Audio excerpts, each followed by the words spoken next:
This is the EGR and Cooler for the 1.6 and 2 litre TDI VAG group engine.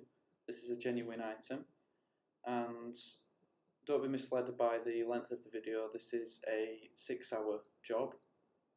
I've done this once before and I don't know how I managed to do it without disconnecting the drive shaft inner. So you've got these M10 spline bolts going around it that you'll want to remove. And this just gives you that little bit more room to get your arms in. You can move the drive shaft from front to back depending on which component you are removing. Now we need to drop the coolant from the coolant hose. I'm just removing this connector for the oil level sensor. Just took it out of the way for now.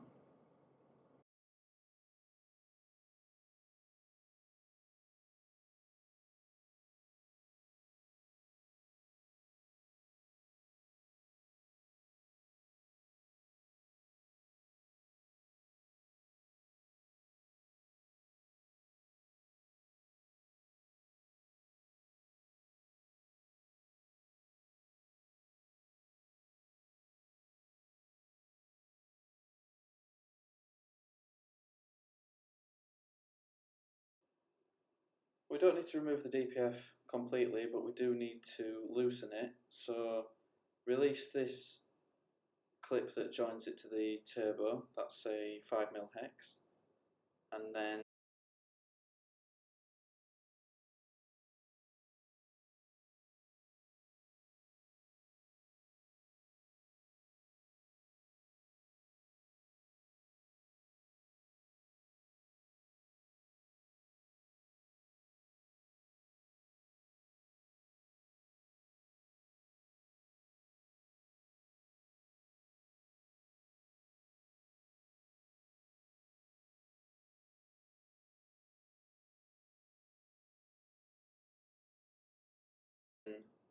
to the left of the DPF we've got a bolt. Then at the bottom of the DPF we've got these two nuts, and then the two bolts back here.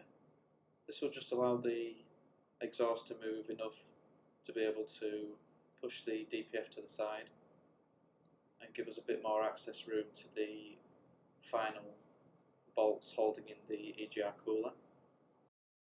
Disconnect the coolant hose on the other end of the EGR, and you'll need to remove these cables from their clips because when the DPF drops it will put strain on them.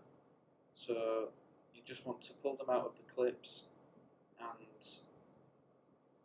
this will allow enough length in the cable not to do any damage.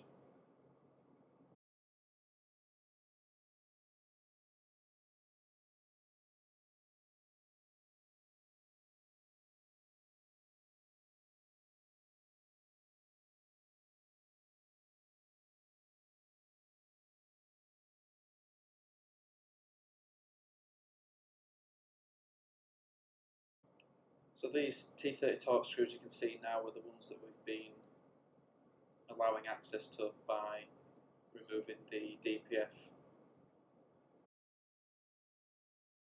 And now we can start removing the gas pipes. So they're all T30 torque screws as well. And at that end that connects to the manifold there are two nuts. Now if you follow the left hand pipe up to the back of the engine, you can see it from this angle, but you wouldn't believe how much of a contortionist you need to be to already do the work we've done so far. It actually ends up being easier to access those two bolts from the top of the engine.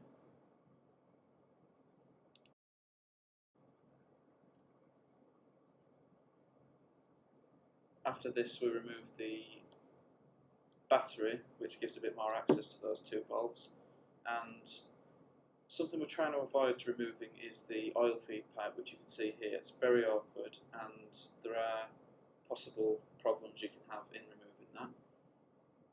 This is the gas pipe from the back. And I've got the oil feed and oil return to remove. So the feed pipe is the thin one, and we're just going to try removing the bottom part of that. For the larger pipe that you saw, the two vacant holes at the top there, they are 10mm or T40 Torx, and the bottom part is a 27mm socket as far as I can remember.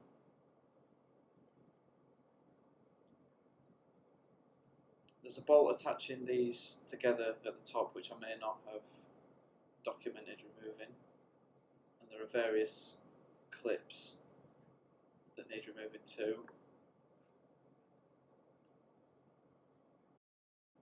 So that T30 Torx screw that I was showing in the last frame is one of the last bolts that needs removing. It's incredibly difficult to record while doing this job, as it's actually an impossible job to do. Even without recording, you'll find out. But here we are trying to avoid fully removing the oil feed pipe and manoeuvring the EGR and Cooler out and over the subframe.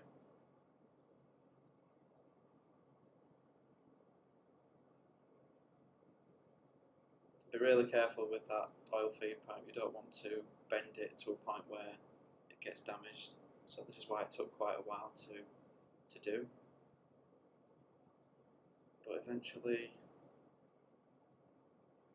I managed to squeeze it through, and I got soaked in the process.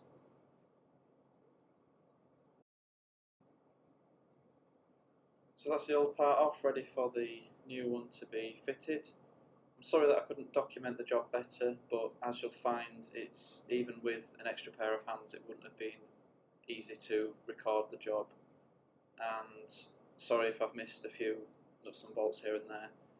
If you have any questions, then feel free to ask in the comments section and I will help the best I can. Thanks for watching.